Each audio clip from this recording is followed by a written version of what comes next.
Good early morning, or it's early for me. Normally I'm just getting ready to go to bed.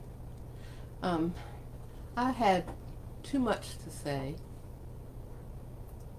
I had too much to say to type this all out.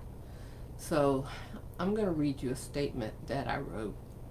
And it took me 2 days to write it because I needed to go back and pull some old research. I was frustrated by a post that I read on Facebook, and so I had to follow through.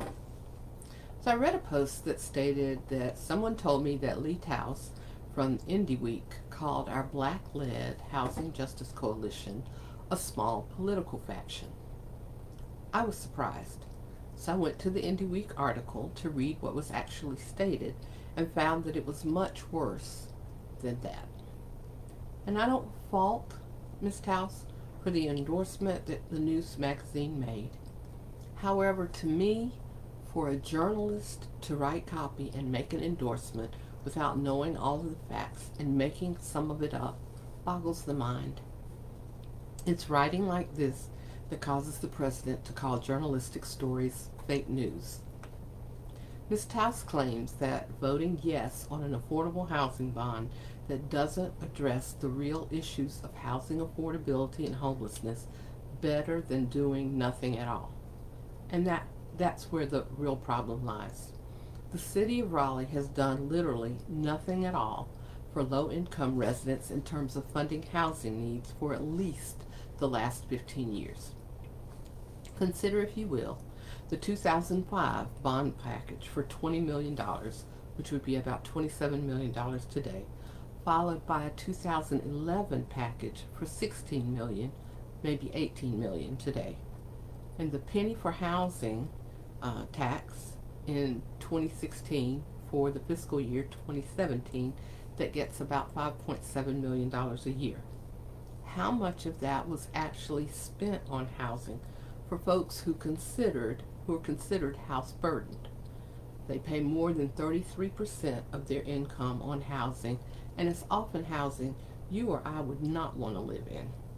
What are the actual numbers of units that were created out of these bond packages since 2005? The $80 million in the buckets that are involved in the 2020 Affordable Housing Bond only propose about $10 million to go for those people who are making $25,000 or less, and that was added after protest from the small political faction, or Few Sour Grapes group. That's what the group was called. From an article in Indie Week dated October 25th, 2015, written by then editor Bob Geary, Larry Jarvis, Raleigh's Director of Housing and Neighborhoods, was quoted as saying that 32,000 Raleigh households paid more than 30% of their income for rental housing, and of that number, about 16,000 paid more than 50%. That's a lot of money. The article goes on to state that from the 2011 bond to 2015, only 137 new affordable rental units were created per year with the funding from the 2011 bonds.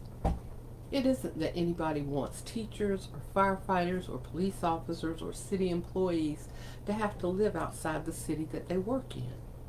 It is, however, necessary for the people who need public transportation to get around to have to live somewhere to get to their low-wage jobs. They have to have somewhere or anywhere to live other than hotels, friends and family sofas, shelters, and streets.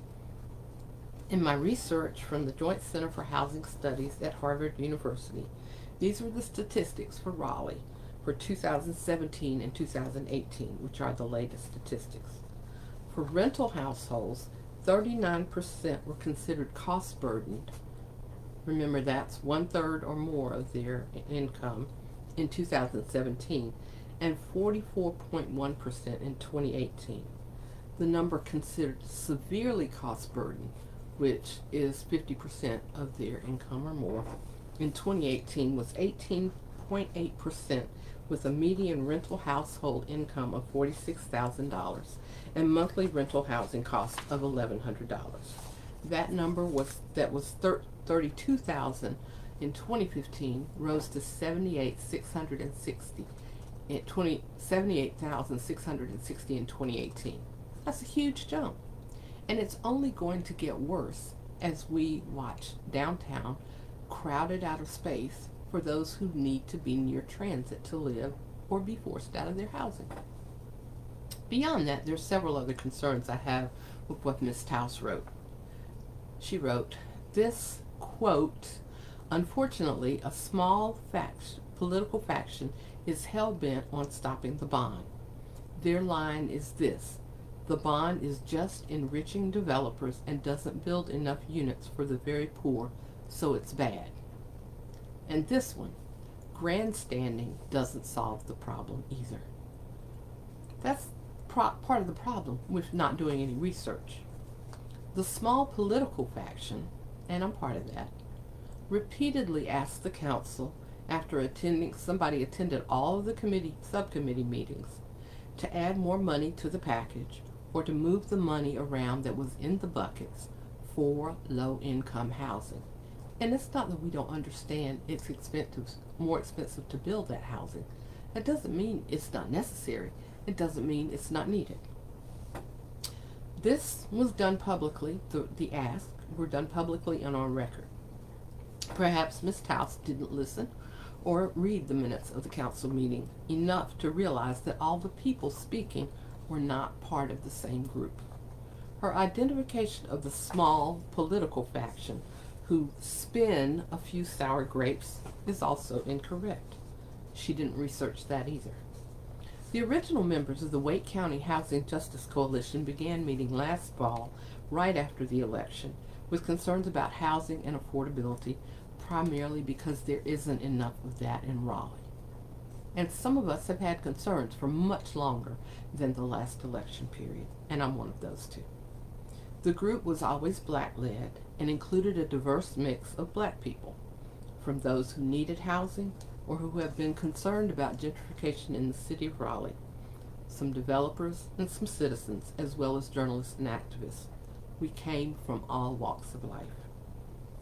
During the time the group was pulling together, the mayor announced her moonshot, and our group began to follow with interest to see what would be done and how we as citizens could coordinate and participate to make sure that those with the most needs were looked after, choosing to let those who had experienced housing hardships lead our conversations and help us to find others who would also discuss their housing needs. After listening to Durham Mayor Schewel talk about the need for there to be a subcommittee of people to advise the mayor and the council on this process, including Black people who were informed about the needs of the community, because the Black community, he said in Durham, but he knew and he intimated that that's not the only place that had happened, had been lied to for so long about what the city was going to do and didn't have much trust. We hoped that the subcommittee would be a way to create real discussions about the needs of Raleigh citizens. When the names of the subcommittee were announced, it was a shock. I won't say that there were no people on the subcommittee who had ever dealt with homelessness or lived in unacceptable forms of affordable housing, but that's not what the committee looked like. And while there were representatives of groups that serve populations like this, that's not the best way to be informed about a situation. You want to know the truth, you go to the horse's mouth. When there's a fire and the firefighters take the report, they talk with the people who were involved as well as those who witnessed the fire. Not just the witnesses, unless the people who were involved are dead and they can't talk to them. So I'm not going to besmirch the good name of those people who were part of the subcommittee. That's not my responsibility, and I don't want to. They did what they felt they were called upon to do. I will say that the quote from the article, "This, we think, is better than nothing at all," is a racist statement, and it's spoken from the standpoint of someone who doesn't care to hear all of the truth. It is as though breadcrumbs from a table full of food are better than starving, while the people who are sitting at the table can eat steak, potatoes, and salad. The process disavowed the real needs of the people who are living in hotels because they've been forced out of their homes, some because of the pandemic, some because the area they lived in is the new real estate location, location, location. And when the landlord sees an opportunity to get more rent or to sell, they either don't fix up something that's repairable until after the tenant has complained and can't pay the rent or doesn't pay the rent because they're not getting what was in their contract, or they increase the rent until the tenant can't pay and is forced out. While the statement that one of the more visible figures is former council member Steph Mendel, and she was joined by council member David Cox, who was the lone vote against the bond, is true, she was not invited to participate with our group until later in the process. As we know, systemic racism must be changed by those who have the power, and we also know that this requires white people to do the work. White people created racist systems and have the votes and funds to make the changes. During my research on housing in the city of Raleigh since slavery, I learned the truth about some things I had guessed about. One of them was the way that the city's fairly segregated neighborhoods were developed when the city was created. That came from the late Dr. Wilmoth Carter's book, The Negro in the Urban South. It was written in 1961 and was informed by research and personal interviews with people who had lived here and knew how life had been since Reconstruction. She said that the city was crisscrossed with creeks and watersheds, and as a result, high hills, long ridges, and dark bottoms characterized Raleigh's terrain. Antebellum residents, for reasons of health and aesthetics, chose the higher sites for their homes. The low-lying areas were for industrial development or lay vacant. After the Civil War, the freedmen, who were in Raleigh, settled in areas east of East Street and south of South Street. I will say that that was the property that was divided and sold or rented. Because of their poverty, they were only able to purchase the less expensive land, usually in the creek bottoms or other less desirable locations, and if they couldn't purchase, they rented in the same areas. These are the same areas that are predominantly black and brown today. So yes, it is necessary to coalesce with people of like minds, and in cases like this, some with different skin colors, regardless of party or socioeconomic background, in order to effect change. This is what we're trying to do. Effect change for those who need it the most. Instead of the statement, this is politics at its worst, this is really politics and citizenship at its best and at its highest good. As a middle-class citizen who's lived in the city of Raleigh all of her life, I've had family members who have lived in housing that was dilapidated and fallen down until they were forced to move because of housing inspections that condemned the property or stated that somebody couldn't live there. They were also afraid and had to move from other places because there were holes in the floor, or because their children couldn't play in the yard because the sewage in the apartment complex was bubbling up through the ground. Or there were roaches, and it didn't matter whether you sprayed because they would just go from apartment to apartment. Yes, there are horrible places to live in the city of Raleigh, and they've passed inspection. Tenants are afraid to complain because that's the only roof they have over their heads. We don't build enough affordable housing in Raleigh.